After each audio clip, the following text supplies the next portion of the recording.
If these characters didn't hold back, it might just be the end of the Marvel Universe as we know it. If you are powerful enough to knock out Hulk and live to tell the tale, even if he is possibly a less stronger version of the Hulk from the Ultimate Universe of Earth 1610, then you probably need to rein in your powers almost all the time, I'd assume. Which is pretty much what is going on with Blue Marvel. For those who don't know, Blue Marvel is one of Marvel's versions of Superman. Blue Marvel's powers, though, came to be thanks to his time as a scientist, where he was forever changed by an experiment gone wrong. One of those science-based power origins. You know the drill. Adam Brashear was the project lead on an experimental attempt to manipulate and utilize antimatter. When the negative reactor exploded, it transformed Adam into, in essence, what he was trying to create. He became an antimatter reactor, harnessing antimatter which powered his amazing newfound abilities. What is your favorite origin or favorite kind of origin? Let me know in the comments. I think my favorite is just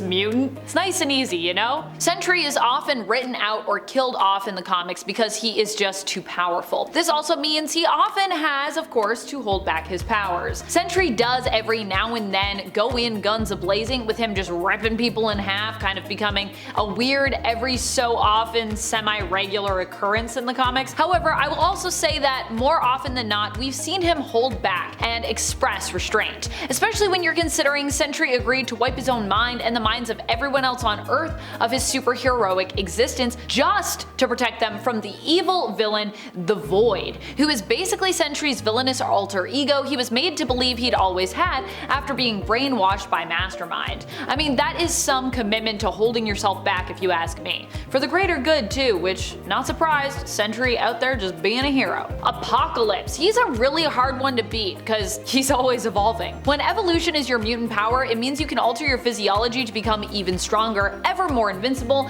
and, of course, ever more powerful. Which is exactly what Apocalypse does. Add in the fact that he also uses celestial technology to modify his body, and yeah, you have a Vo who is virtually undefeatable. Which means that when he is defeated in the comics, we have to ask ourselves, is it that the X-Men just got really lucky, or is it because he, decided to maybe pull a few of his punches here? In most cases, your choices when dealing with Apocalypse are to join him or perish. There isn't a lot of wiggle room usually, although there are times when our heroes come out on top. Fortunately, more recently in the comics, he's been more on the same side as our heroes, working with those he normally opposed to ensure the survival of mutants in a much less violent way than normal for him. Though this likely has meant he's had to hold back even more to avoid ruffling feathers. What's more terrifying than a mutant who can read your mind and the minds of everyone else on the planet all at once at any distance? One who can also influence your mind, possibly without you knowing. Hence why Professor Charles Xavier is included here on our list. Granted, Professor X usually uses his abilities for good,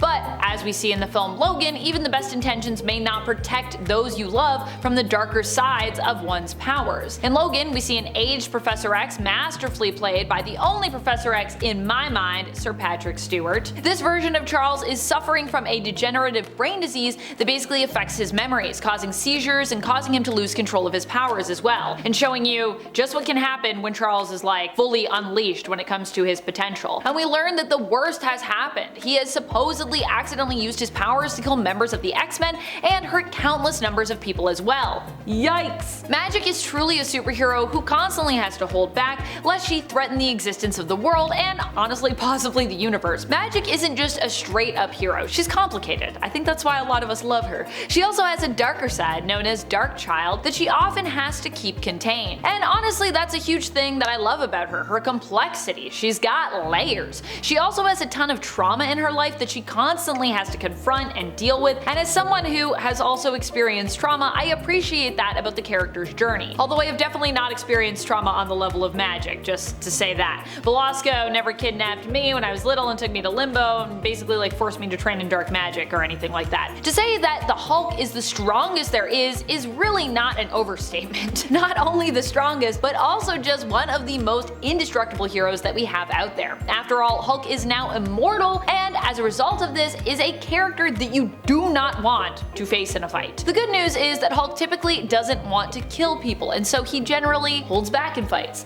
unless he is going up against someone just about as indestructible as he is, and then he can obviously be a little bit more fast and loose with his powers. There are a few ways that we've seen him kind of hold back. One, Hulk has actually exhibited he has morals. Not all Hulks are like this. I mean, look at his alternate Maestro. This version of the Hulk is more devoid of morals and therefore is willing to use all of his strength and powers to devastating degrees. The other reason Hulk is often holding back actually has to do with the other persona that's in there with him, Bruce Banner. It's been alluded to before that Bruce can act at times kind of like Hulk's conscience, but then again it's also been suggested that Hulk actually might be Bruce's conscience, so which one is it? Kinda depends on the story you're reading as to who is the more heroic between these two personas. Mephisto is one of the biggest, most overpowered villains around. He can alter reality, trap you in another dimension, is a master manipulator and deal maker. To highlight just how powerful he is, we're going to talk about the issue in 2018's Avengers,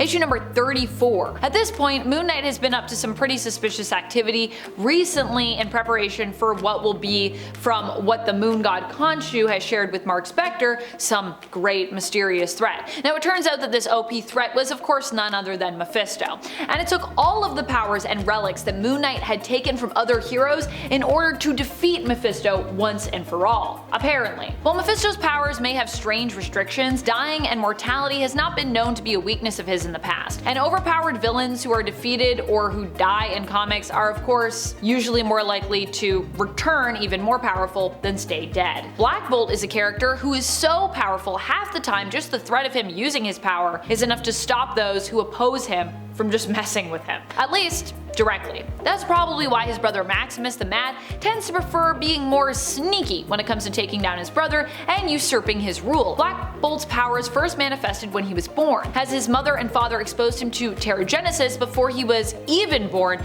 as part of an experiment. This, along with his immensely powerful genetic makeup, resulted in him being born as one of the most powerful Inhumans ever. His powers are related to the speech center of his brain and his ability to harness electrons. Using both, he possesses an extremely powerful voice, with just a whisper often being enough to harm those who stand against him. As it stands, Black Bolt usually communicates telepathically because of this, or more often with his own specific form of sign language. The only person unchained who could be scarier than Professor X would be Jean Grey, especially when under the influence of the Phoenix Force, but even, honestly, probably when not under the influence of the Phoenix Force as well. You may be thinking at this point that the Phoenix Force is the real star of this list, and you know, in some cases you might be right. However, the fact remains that what the Phoenix really gives you is access to your full potential, and this is terrifying with Jean because her full potential is honestly insane. Granted, originally in the comics, Phoenix was a separate entity that existed while Jean was chillin'